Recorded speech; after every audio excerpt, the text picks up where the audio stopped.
I'm just going to put up a slide, and we'll get underway with a meditation first, and then we'll get into the presentation proper. Now, I think you'll be seeing painting by the beloved Rosicrucian artist Nico Mendes Gomez. It's entitled Peace on Earth to People of Goodwill, and it dates from 1967. And this has a wealth of spiritual and mystical symbolism in it.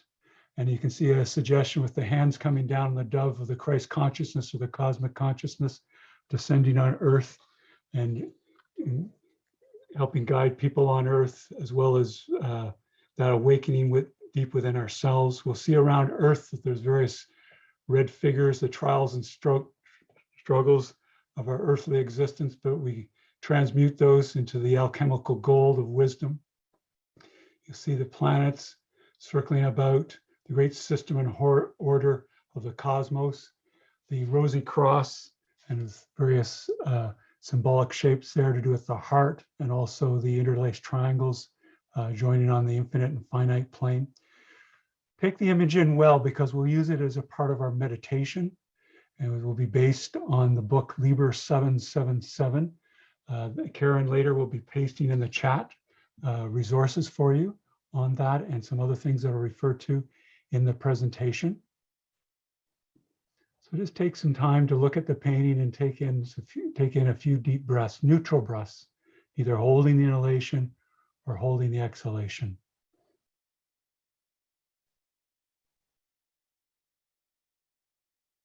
When you're ready, I invite you to close your eyes.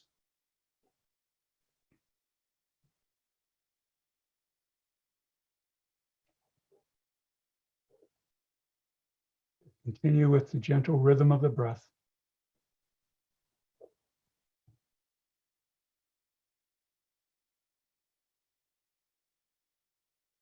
Make sure you're comfortable in your seated position or lying or however you're situated. If you're seated, have your spine upright. It's kind of unhindered breathing. So just hands in your laps, palms down. Legs at right angle at the knees, feet flat on the floor, about 8 inches apart. You feel yourself as the holy temple, which is our body, grounded in the earth.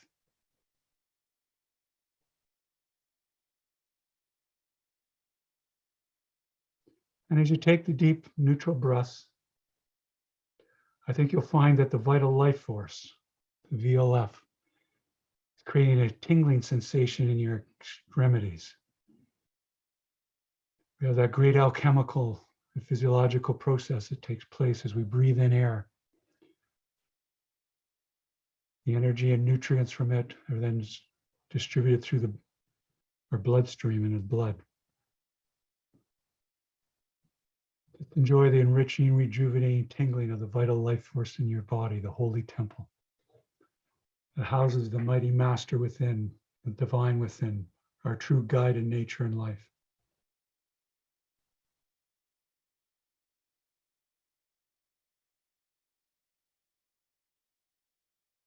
Now, following the instructions of the booklet Liber 777, let us ascend to the heights of the celestial sanctum.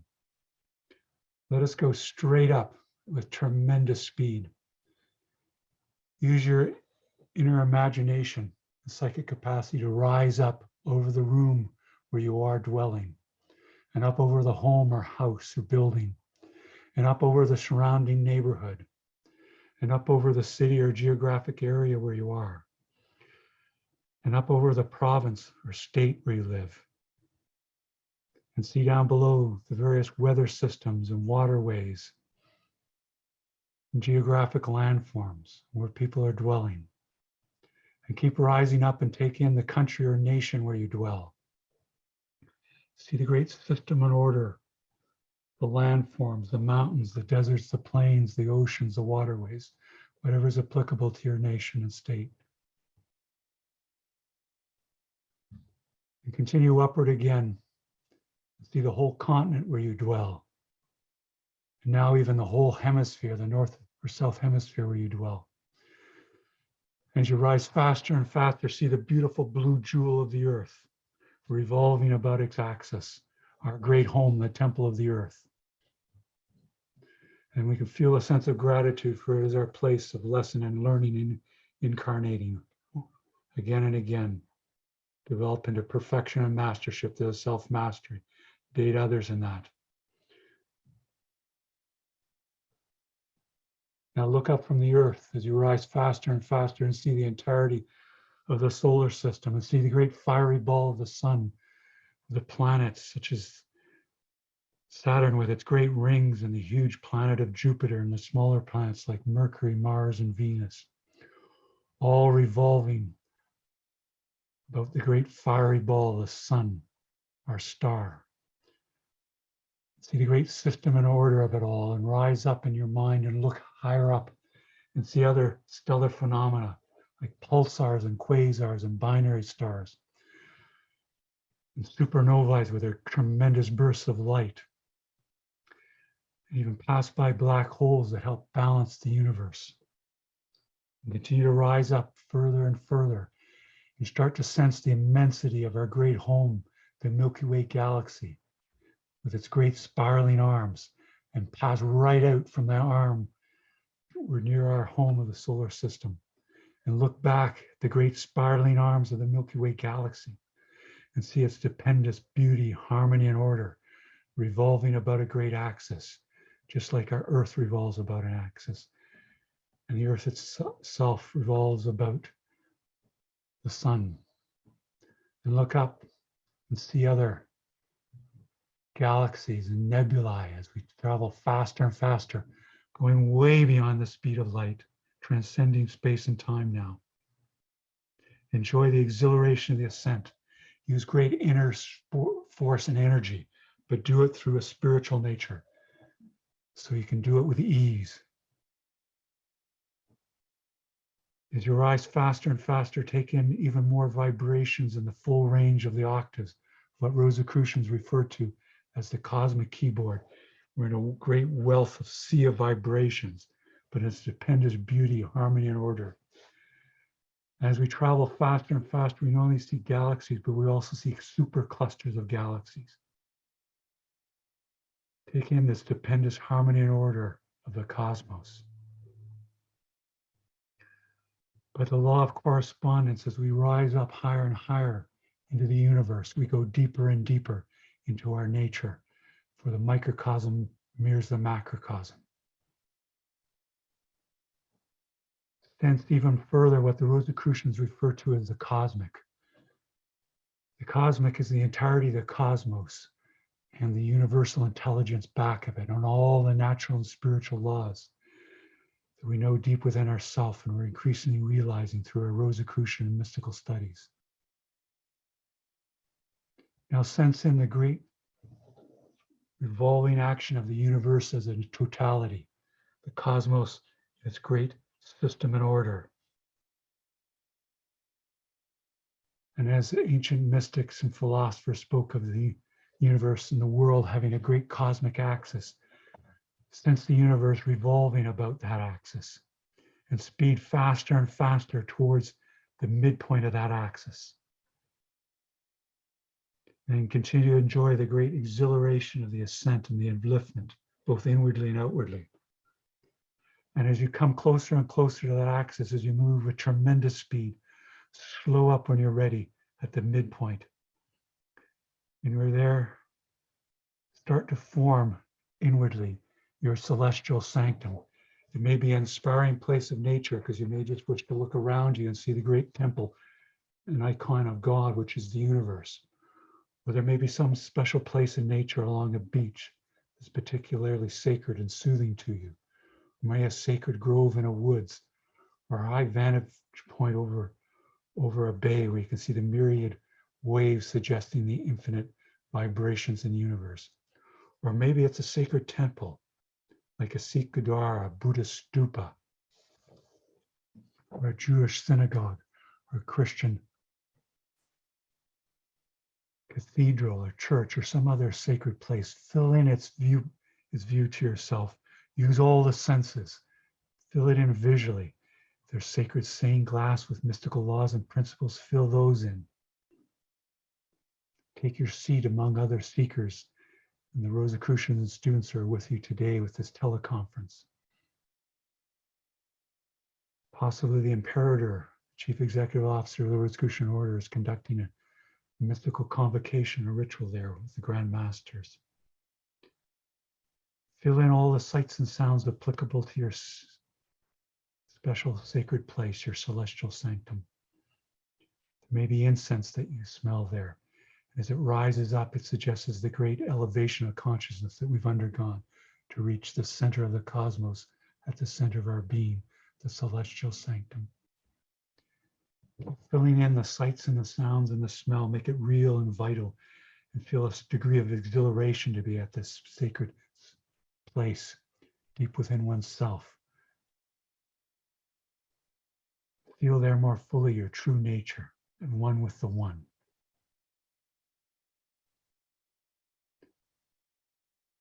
And when you fill it in and make it real, now's the time to surrender and be passive and let go and let the great teacher within us, the master within, the divine within, come forward as we dwell for a time in silence.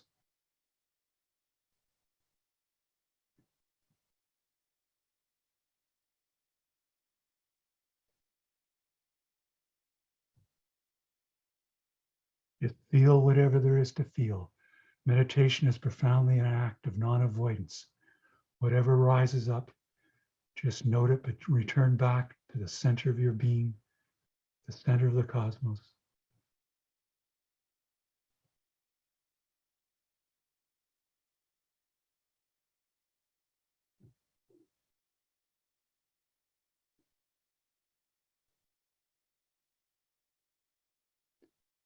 And to feel the spiritual exaltation of being at this great center.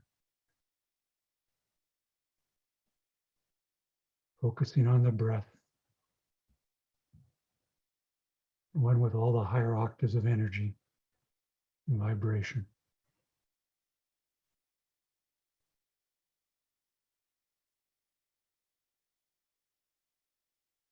Dwelling in what Rosicrucians refer to as peace profound, the most profound form of peace, always within us, always there, to give us confidence and poise and assuredness and to help heal us.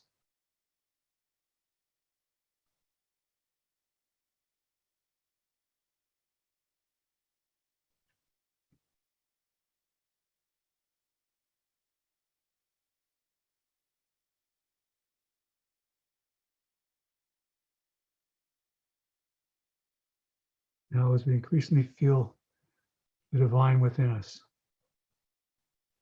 sense the divine mind expanding out, the celestial sanctum, rapidly filling in the entirety of the universe, where it truly is in actuality. Sense the great expansion of mind. Be the cosmic mind now. Assume the cosmic mind. Sense as the cosmic mind is senses.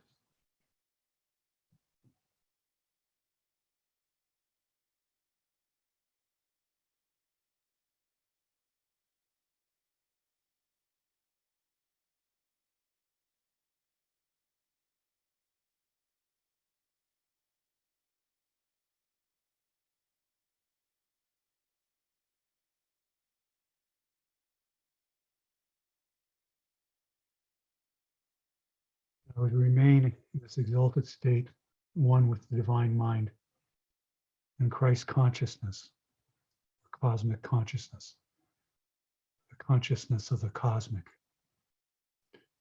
Let us participate in the work of the Silent Council in conjunction with the Council of Solace of the Rosicrucian Order Amorc.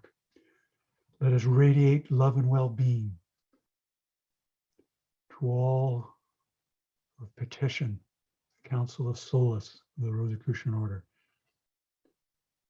for healing, for upliftment, for guidance, and all those who've petitioned our affiliate bodies of the Rosicrucian Order and all those you know who are in need of aid. Not only on earth, but throughout the cosmos. Radiate love and well-being to all these beings now. Feel the love and well-being flow out from you. For time, be very conscious about radiating out. Enjoy the exhilaration of the flow through the divine mind, through the temple, as your body.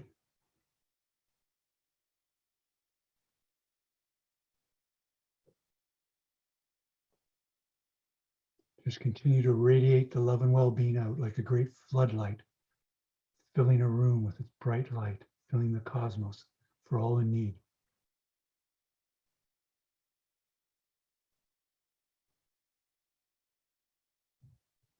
I think you'll find the radiations at a certain point will pick up in their speed as you make contact with those in need. And at a certain point, you may find that you do not need to make any conscious effort for this great flow to continue. And when that happens, just continue to dwell, one with the divine mind, the center of your being, the center of the cosmos.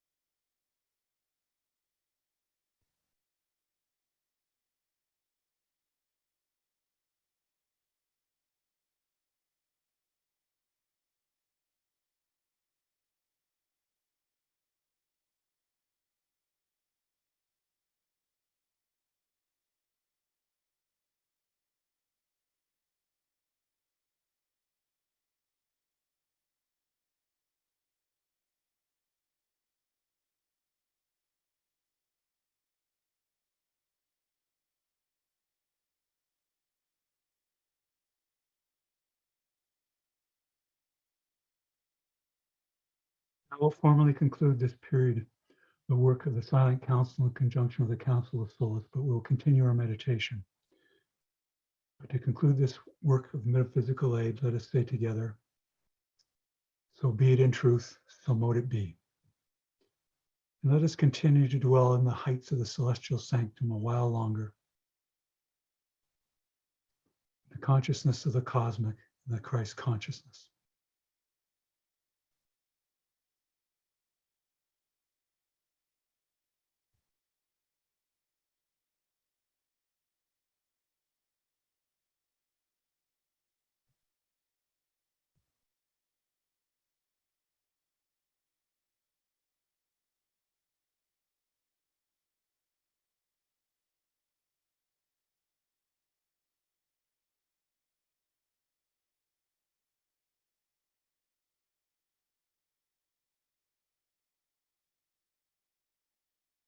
Find your mind wandering just lovingly and gently. Bring it back to focus on the breath. It's all part of the process.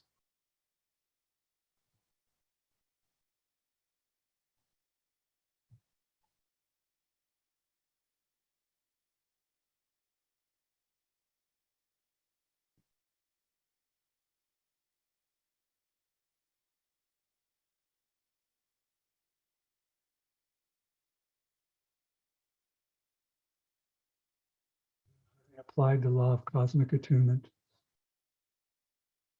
and the law of service. Let us apply the law of gratitude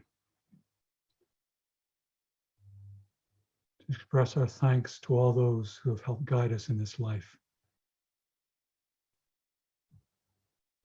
who have helped uplift us and loved us. Express our gratitude to them now and radiate our love and well-being to them.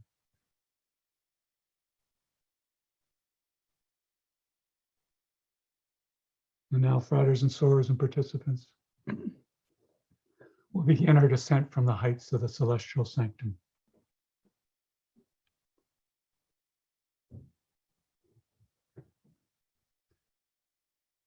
Let us depart now from the celestial sanctum and Speed by the various superclusters of galaxies.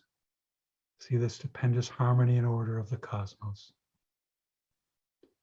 As we descend faster and faster, see the various nebulae and stellar phenomena, such as pulsars and quasars and even black holes helping balance the universe. And see way in the distance the great spiraling galaxy that is our home, the Milky Way. And zoom in towards the great arm where we dwell.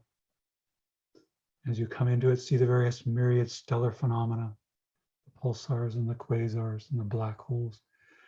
Enjoy the great beauty of it, the harmony and order. It mirrors the great harmony and order within us. And see in the distance our home of the solar system, and come zooming towards the great fiery ball of the sun and the earth, the beautiful blue jewel that it is revolving about the sun. And come to the hemisphere where you dwell, and then the continent, and then the country. And you may wish to say inwardly with me, may the God of my heart sanctify this attunement of self with the celestial sanctum, so be it in truth, so mote it be. And then continue to descend towards the province or state where you dwell, the city, town, or geographic area, and then your neighborhood, and then your home or dwelling, and your room, and where you're seated or lying, and feel the temple of the holy body. It's the chair or how you're lying down.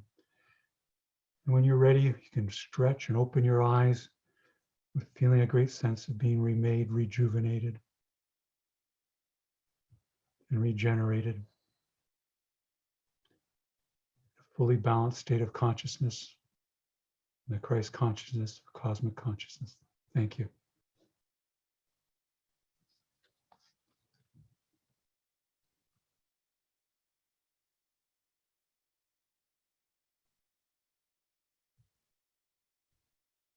We'll begin our presentation proper now that we've undertaken the work and worship of the Rosicrucian Order, and it's helped elevate us to understand our lessons today.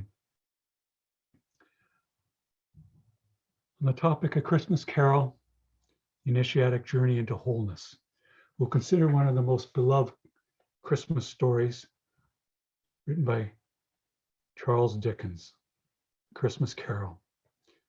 We'll explore how its central powerful attraction is that it represents the universal journey of initiation into wholeness, maturity, and living life responsibly and fully, as spoken of and exemplified by the Master Yeshua and others so illumined. Here we see a painting by Robert W. Buss. It was painted shortly after Charles Dickens passed through transition. Dickens lives from the 7th of February, 1812 to the 9th of June, 1870 in this earthly incarnation. It's a work you may have seen at the Charles Dickens Museum on Doughty Street in London, England. It's a wonderful work because looking at it from a spiritual and mystical way, it suggests techniques that we learn in the Rosicrucian Order, such as visualization, how to use the mind to visualize things to create them well, and mental creation, which Dickens would then portray in his stories, because Bruce is a homage to the great author, the English language, Dickens. These are various characters of Dickens' stories that had a life for him. You know, traditionally, we speak of in literary creation, other forms of creation of the goddesses, the muses, which would inspire writers and other creators. And Dickens followed his muses, just as you can see in this work here. It's an unfinished work, but in some ways, the parts that aren't colored in are befitting because they suggest the creative process. Now, Dickens had a very strong social conscience. In 1842, there was reports from the British government about working conditions of women and children, and many of them were inhumane in their nature, working long days, at least 6 days a week. And children would not have the benefits of a formal education. They'd have to be in the, for example, in the mines or collieries dragging, pulling coal, or various other tasks that had of great drudgery to them rather than being enlightened in educations. Now, in our Rosicrucian tradition, we learn to have a strong conscience. That's an important way that we know how to have right guidance. The master within will guide us, the divine within will guide us. Now, an important part of that is to have a social conscience, which speaks of the one universal soul that we talk about for the upliftment and betterment of women, children, humanity.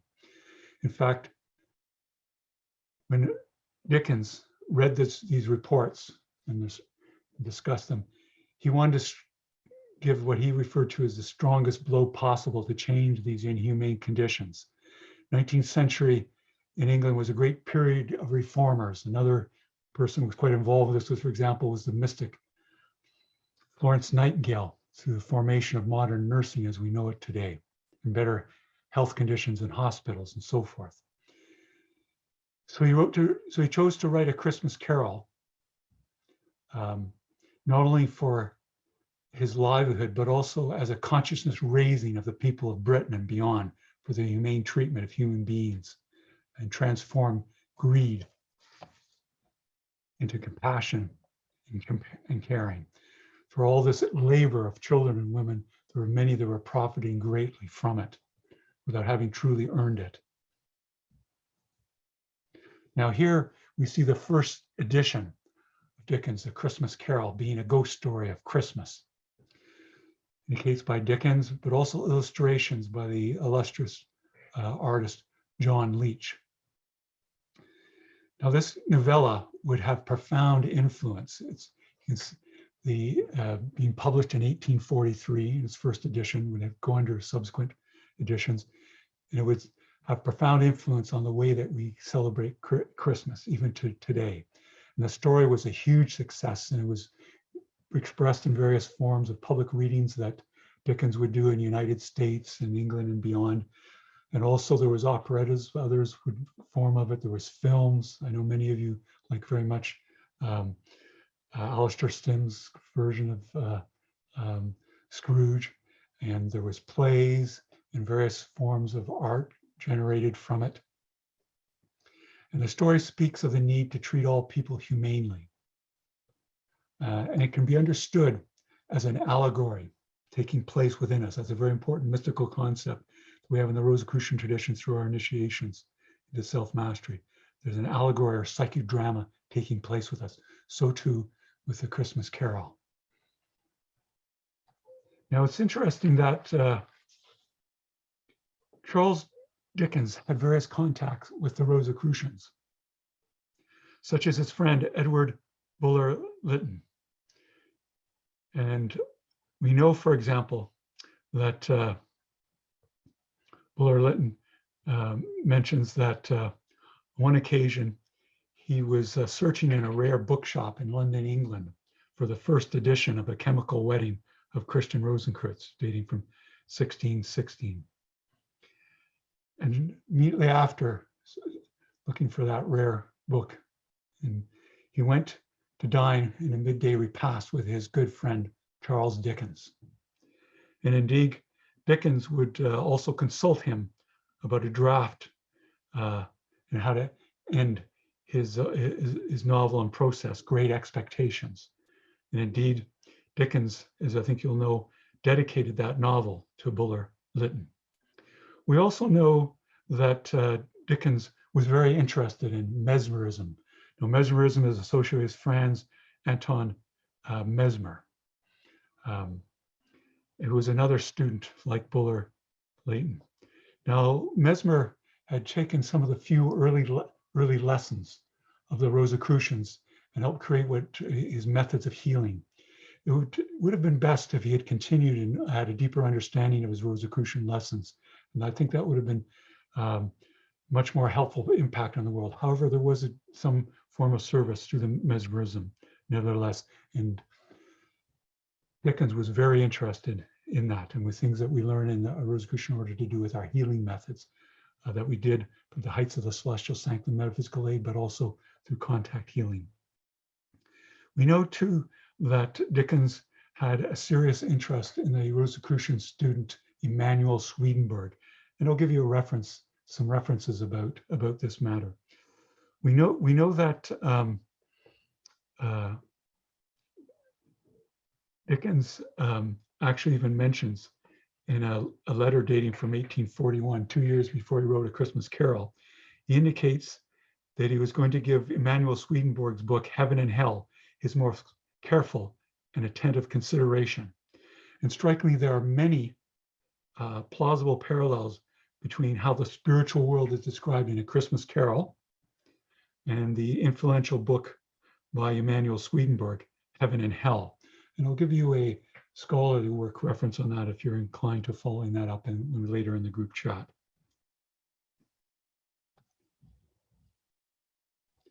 Now, in the story of A Christmas Carol, which I think all or almost all of you are very familiar with, and we see one of John Leach's illustrations in the first edition and some later editions. We see here that Scrooge on the left is visited by his former business partner, Jacob Marley. See, Scrooge was a highly capable business person, just like his partner, Marley. And they had a considerable amount of worldly success. And they were given a lot of in effect, sense of having achieved a fair amount in the world. But they still had a great inner lack or gnawing sense of lack within themselves because their deeper true nature wasn't guiding their lives. And after Marley's transition, and Dickens has great emphasis that says that Marley did in fact pass away, or some say in the world die. When Rosicrucians we say transition, because there's a continuation from incarnation to incarnation. Here we see Marley coming back in this story in between incarnations, saying to Scrooge after his workday on Christmas Eve that he's actually petitioned some of the higher divine forces on behalf of Scrooge to actually save or redeem Scrooge. At first, Scrooge is very scared. Marley mentions Scrooge as man of the worldly mind. Do not know me and believe in me. And Marley has a great chains along with him, just as Scrooge had them at the time of Marley's passing 7 years, but with Scrooge's labor and harshness, he's been to others through his work in lending money and in his counting house. He has an even more ponderous chain. Here we see in the way that there's in effect a true initiation going on, as described by past imperator Ralph M. Lewis, and I'll give you a reference on this. We see here that Scrooge, as part of his in effect initiation of this psychodrama and allegory, is being forced to enter into self-examination, introspection. He's also being separated out, which a true initiation to do, from his everyday life. And we see he's being confronted by both emotion and reason to try to understand what is happening and reassess his life, both in using both his faculties of reason and emotion, so an initiation can come about through those first two points of the triangle of the emotion and reason, the initiation into wisdom, the law of the triangle and law of manifestation. Scrooge is afraid, and we know this from our own initiations, that there can be a terror of the threshold. We have to let go of certain things that are no longer worthy in our lives. Very important, Marley conveys to Scrooge that humankind is our business. This is an important lesson for Scrooge. Scrooge, as his name suggests, is to gouge and to screw others. He's now being confronted. His limited life, guided by the outer self, is being challenged. He has put walls up to not try to get hurt again, and thereby has made himself miserable, and his life has little meaning. Marley says to him, though, that there's others to come, the spirits, that will help initiate or guide him. And as Marley's leaving, he shows to Scrooge outside, even where Scrooge lives in the city of London, that he sees these what are like apparitions. They're in between their incarnations, trying to intervene in the world to assist others that are in destitution and in poverty. So Scrooge starts to have a much more expansive way of understanding, somewhat like is conveyed in our Rosicrucian teachings in Swedenborg's Heaven and Hell. The first spirit comes to him is for a Christmas past and appears as a lovely youthful figure, but he is also having a great ancientness in the past and a radiant auric light about her. Scrooge still is fearful. He has to pass through the tear of the threshold and embrace this experience. And this is an important part of the mission. We've passed from the separation. The admission is now occurring. He's now been admitted into the allegory proper for his initiation.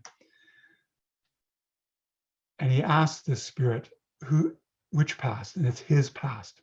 So you see, in a profound way, Scrooge is given an opportunity to reflect and contemplate. It's extremely important to be done on a spiritual path daily and have it extended times under retreat circumstances that are provided through our order.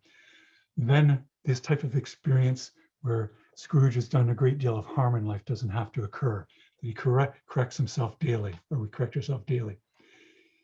Here, Scrooge goes on a great journey, and he's taken back into his childhood, which also goes deeper into his subconscious and those memories earlier in life. In a way, he's disarmed by all the walls he's put up so he won't be hurt. He goes back to those earlier, more instant times. And he sees how he enjoyed the world of imagination and wonder of childhood at school. And he sees stories of Alabawi here. But he also remembers and sees how he was left around Christmas time because he was estranged from his father. His father blamed him for the passing of his mother quite unfairly, but Scrooge appreciated the great joys of his childhood, but also the pain and the hurt in a way caused him to put up walls later as an adult. You know, past Imperator H. Spencer Lewis was seen on occasion noticing children passing by his home while saying a prayer for them as tears rolled down his cheeks. We realize this as we're mystics and we grow in understanding. We cry more often, and it's quite beautiful how the holy temple of the body is set up to cry, both when there's great sadness, but also when there's great joy. And when we realize the Christ consciousness, they're like two sides of the same coin in great wisdom. Now also, Scrooge is shown further. He has a great life review. Here we see Fezziwig's ball at Christmas time.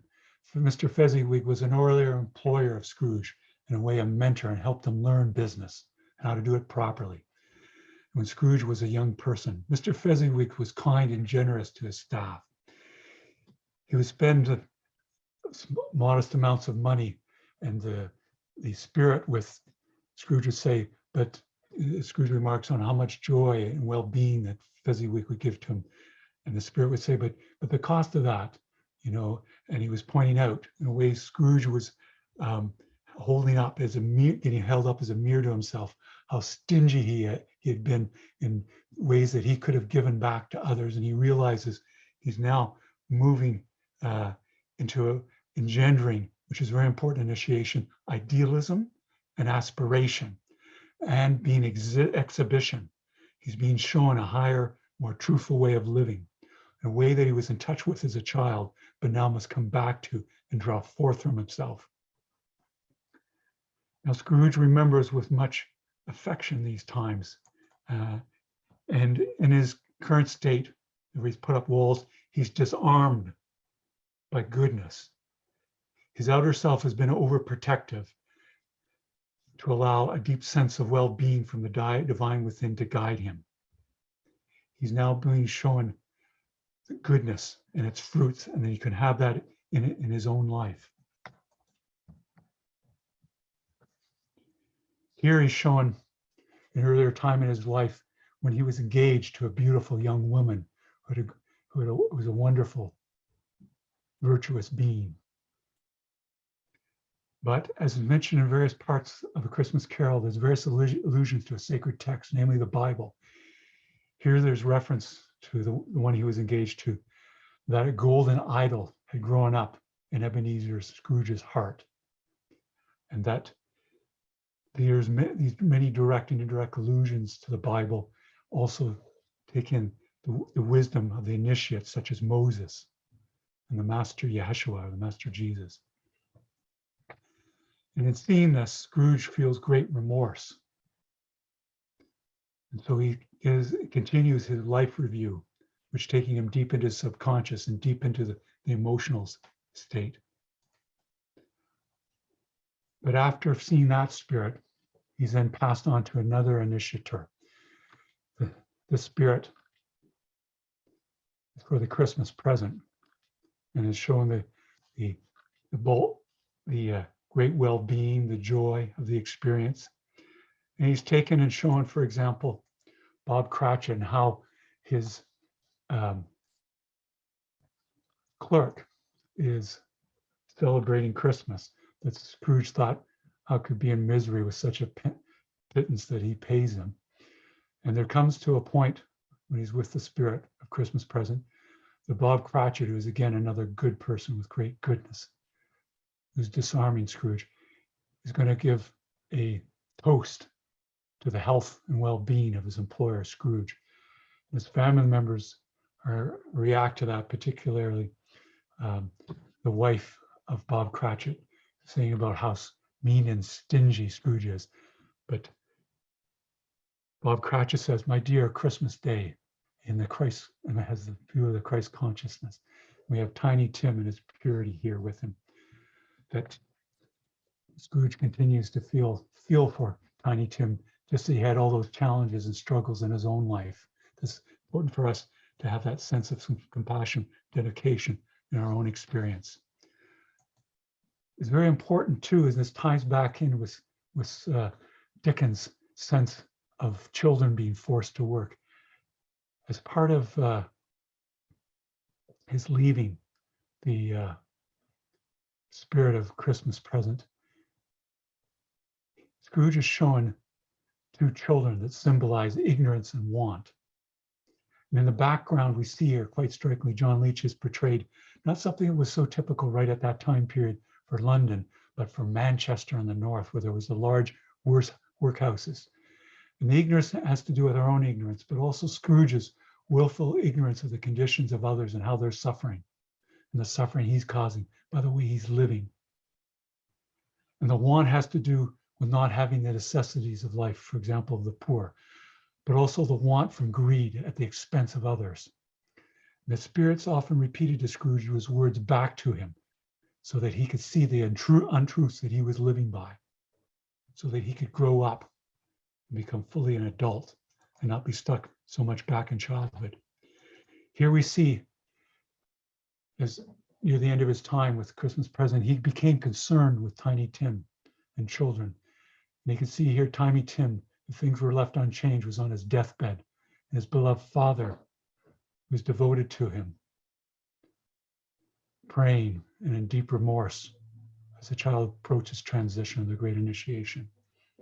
And this had a profound effect to disarm Scrooge and start to be guided not by the outer self, but by the inner self. The last figure that he would see, in some ways, is the most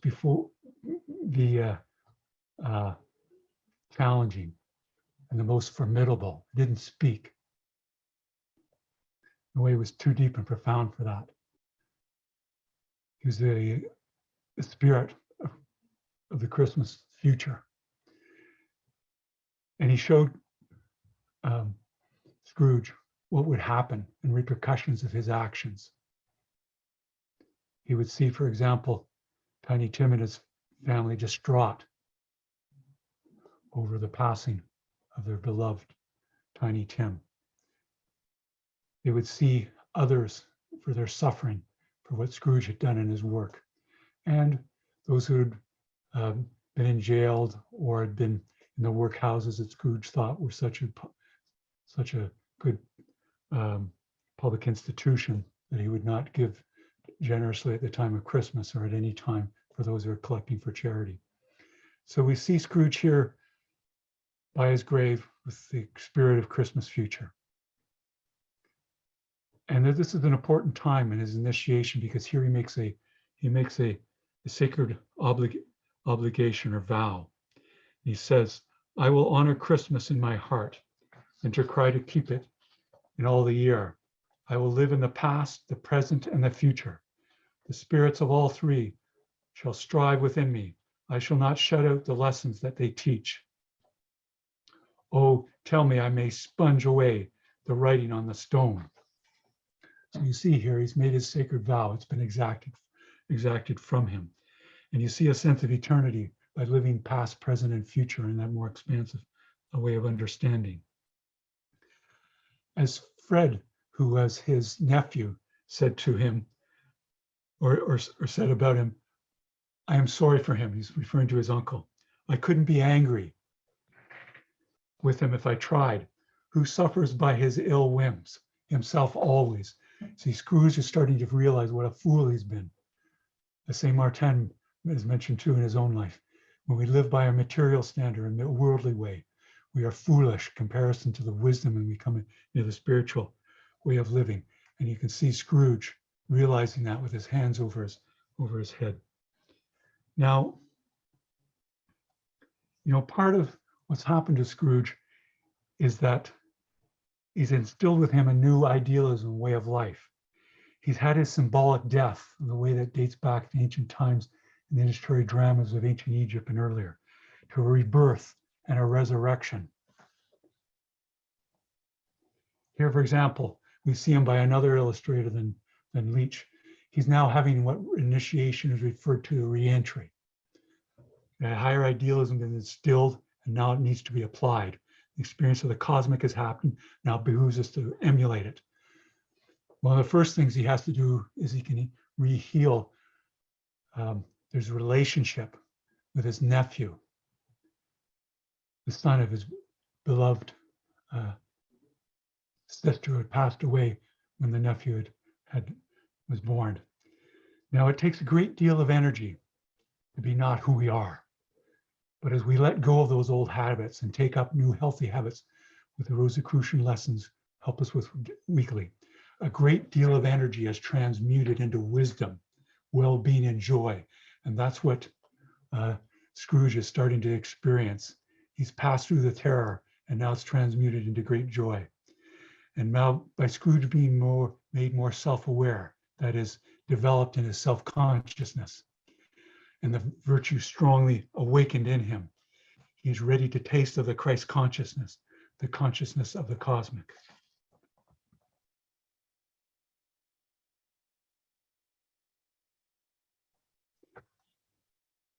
Here we see him with his clerk, Bob Cratchit. He's actually being generous now with his Bob Cratchit. They got the coals going properly so they can actually have a warm workplace, have a little drink, and they want to talk about Tiny Tim and how we can avert Tiny Tim's transition even later that year, later in the coming year. See, for the meaning of our lives is not really what we've experienced. It is about how we interpret those experiences. In this manner, we transform our reality into life-affirming lessons. No regret anymore. And we help others to do the same. Our life becomes much more meaningful.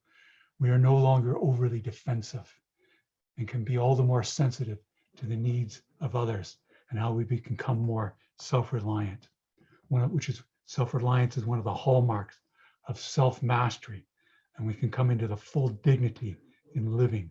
That's why we did the meditation first. We do that daily and study our Rosicrucian lessons, but then work to apply them, just like Scrooge did in his own life. And Tiny Tim went on to live. Here's another illustrator to show Scrooge and Tiny Tim, and they're having great joy together. He now went on to use his highly developed and capable mind, Scrooge, and his business skills and resources for humankind, as his new business, as Marley, had edified him for the welfare of others. In this way, he had the cosmic consciousness experience of great joy. He's now emulating the cosmic to live it out. And this is an important part of knighthood, this emulating of the cosmic and using one's strengths, not for one's self-aggrandizement or to make oneself look good, but to help the welfare of others.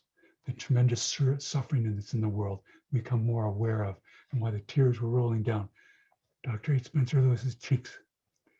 You see, he came into the law of love and the service and law of service and law of compensation. Now his chains would need to, in this work, would fade away into a new lightness and living. And yes, if you take the story a little more literally, he would be tested in this new way of living. But that is part of the mystical path for an even greater wisdom and realization moving forward for Scrooge. Now, Scrooge took the lead in his life, the hurt, the regret, and the misinterpretations, and the self-negativity projected onto others, and transmuted into the gold of living. Similar to the symbolism of the lotus in the East, which includes rising out of the muddy waters, the trials and struggles of our life, into something of great beauty and upliftment, and of a greater example, radiant living to others. At the end of the story, and we see here depiction of Charles Dickens as a young man, we see how obligation and idealism, sort of 2 points of the law of manifestation, came together for Scrooge's initiation and deep sense of mission in life now.